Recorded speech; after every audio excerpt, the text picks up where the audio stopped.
চারা রোপণের জন্য জমি প্রস্তুত থেকে শুরু করে আড়তদারের কাছে চাল বিক্রি করা পর্যন্ত অর্থনৈতিক এক ভারসাম্যহীনতায় ঘোরপাক খাচ্ছে কিশোরগঞ্জের কৃষকরা। কিশোরগঞ্জের দৌলতপুর এলাকায় এই যে বিস্তীর্ণ হাওর, এই বিস্তীর্ণ হাওরে মূলত ধান চাষ হয়ে থাকে। আমরা একজন কৃষকের সঙ্গে কথা বলবো। ভাই, আসসালামু আলাইকুম। ওয়ালাইকুম সালাম ভাই। কি নাম আপনার? কবির ভাই। কবির ভাই, জি।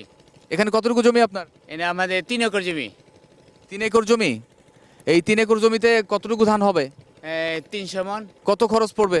খরচ হবে প্রায় 1.5 লাখ টাকার মতো খরচ হইব। 50 থেকে 60 হাজার টাকা খরচ হবে সারেই। আর এই যে পানি দিচ্ছেন, টিভি, বিদ্যুৎ সব মিলে আর 1 লাখ টাকা ধরেন। এমনি 1.5 লাখ টাকা খরচ হবে। 1.5 লক্ষ টাকা খরচ হবে। আসবে কত? এই 300 মনের দাম আপনার আইব আপনার 1,000 টাকা মন দাম দেয় 3 লক্ষ টাকা। মানে আপনার আয় হচ্ছে 3 লক্ষ টাকা, খরচ হচ্ছে 1.5 লক্ষ টাকা। আয় কম হবে, আয়টা কম হবে। দাম তো আমরা এই রেটটা আরো কম, 700-800 টাকা বেশি আমরা। তো 2 লক্ষ এই 80,000 60,000 টাকা বিক্রি হবে। কেন, সরকার তো ধানের দাম বেঁধে দেয়। সরকারের দাম বেলে আমরা তো পাই না তার দাম পাই, কারণ আমরা তো নেবিতে আমরা দাম দিতে পারি রে।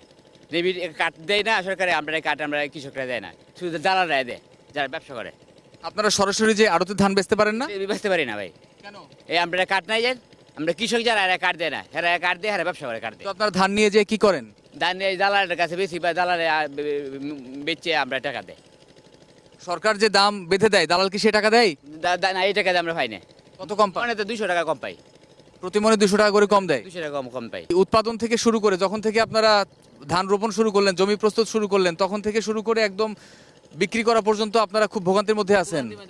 শেষ পর্যন্ত ইনকাম হয় হচ্ছে 3 লাখ টাকা, আর খরচ চলে যায় 1.5 লাখ টাকা। আমরা যে কাঠ না কাটি, এটা দাম কালা দিব সারা বছর কাটি।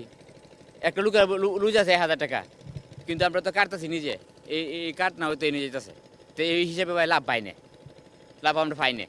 কেন 4 মাসে একটা লোকের বেতন আছে প্রায় 1 লক্ষ টাকা, তো আমরা লাভ কই? আমরা তো লাভ পাই না বিছায়। এক কানি জমিতে কতটুক ধান হয়? এক কানি জমিতে আমরা 100 মন ধান হয়। 100 মনে খরচ কত? 100 মনে খরচ আছে আমরা 50 থেকে 60,000 টাকা। তার মানে সারের দামটা অনেক বেশি। দামটা অনেক বেশি। কি কি সার? সারগুলোর নাম বলেন। সার ইউরিয়া, লাল সার, মাটিয়া, আমরা জৈব সার। কোনটা কেজি কত? জৈব সারের কেজি হলো আমরা 30 টাকা, সাদা সারের কেজি হলো 35 টাকা, আর একটা হলো আমরা 40 টাকা। কয়দিন পর পর দেওয়া লাগে? এই তো দেওয়া লাগে 15 দিন পর দেওয়া লাগে। আর পানি একদিন পর পর? না, পানি 3 দিন পর 3 থেকে 4 দিন পর দেওয়া লাগে, সপ্তাহে 2 বার দেওয়া লাগে। তার মানে পানি তো অনেক ঘন ঘন দেওয়া লাগে, তার মানে অনেক বেশি খরচ যায়। তেলে খরচাটাই বেশি, তেল আর সার এই দুটো খরচা বেশি। তেল তো আপনার এই যে 110 টাকা লিটার, এক কানি জমি বইতে আপনার 6 লিটার তেল লাগে। তো 6 লিটার হলে 12 লিটার, সপ্তাহ 12 লিটার যা 1200-1400 টাকা তেল লাগে প্রতি সপ্তাহ এক কানি খেতে মধ্যে। 50,000 সার লাগে আর 50,000 টাকা তেল। কথা বলছিলাম কৃষক কবির ভাইয়ের সঙ্গে।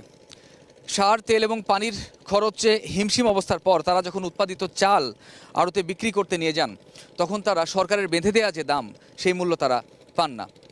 হাওর অঞ্চলের এই হাজার হাজার কৃষকের নতুন সরকারের কাছে আবেদন, এই সরকার হোক কৃষক বান্ধব, এই সরকার হোক কৃষকদের জন্য আন্তরিক। কিশোরগঞ্জের দৌলতপুর থেকে কামরুজ্জামান মামুন, সময় সংবাদ,